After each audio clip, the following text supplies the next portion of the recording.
Nedumbassery panchayat 14-ാം ward ഉപതെരഞ്ഞെടുപ്പിൽ LDF സ്ഥാനാർത്ഥി വിജയിച്ചു. LDFിലെ അർച്ചനയാണ് വിജയിച്ചത്. UDFന്റെ സിറ്റിംഗ് സീറ്റ് LDF പിടിച്ചെടുക്കുകയായിരുന്നു. ഉമേഷുണ്ട് കൂടുതൽ വിശദാംശങ്ങളുമായി. ഉമേഷ്, എത്ര വോട്ടിനാണ് വിജയം? എന്തൊക്കെയാണ് വിവരങ്ങൾ? ഇത് UDF ഭരിച്ചിരുന്ന പഞ്ചായത്താണ് നെടുമ്പാശ്ശേരി പഞ്ചായത്ത്. ഒരു സീറ്റ് ഭൂരിപക്ഷത്തിലായിരുന്നു UDF ഭരിച്ചിരുന്നത്. അതായത് 10-9 എന്നുള്ളതായിരുന്നു കക്ഷിനില. ഈ സാഹചര്യത്തിൽ UDFന്റെ തന്നെ പ്രസിഡന്റായിരുന്ന UDF പ്രസിഡന്റും വൈസ് പ്രസിഡന്റും ആയിരുന്ന സന്ധ്യ നാരായണപിള്ള രാജിവെച്ച ഒഴിവിലായിരുന്നു ഉപതെരഞ്ഞെടുപ്പ് നടന്നത്. അന്ന് സന്ധ്യ നാരായണപിള്ള 86 വോട്ടിന് വിജയിച്ച ആ സീറ്റിലാണ് ഇപ്പോൾ LDF പിടിച്ചെടുത്തിരിക്കുന്നത്.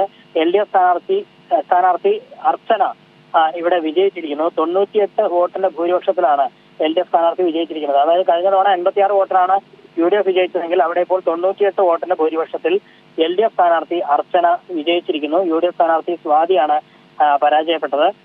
ഈ സാഹചര്യത്തിൽ നേരത്തെ 10 സീറ്റ് UDF, 9 സീറ്റ് LDF എന്നുള്ളത് നേരെ തിരിഞ്ഞിരിക്കുന്നു. ഇപ്പോൾ ഒരു സീറ്റ് ഭൂരിപക്ഷത്തിൽ LDFന് ഭരണം ലഭിച്ചിരിക്കുന്ന അവസ്ഥ വന്നിരിക്കുന്നു. അതായത് UDFന് ഭരണം നഷ്ടമായിരിക്കുന്നു.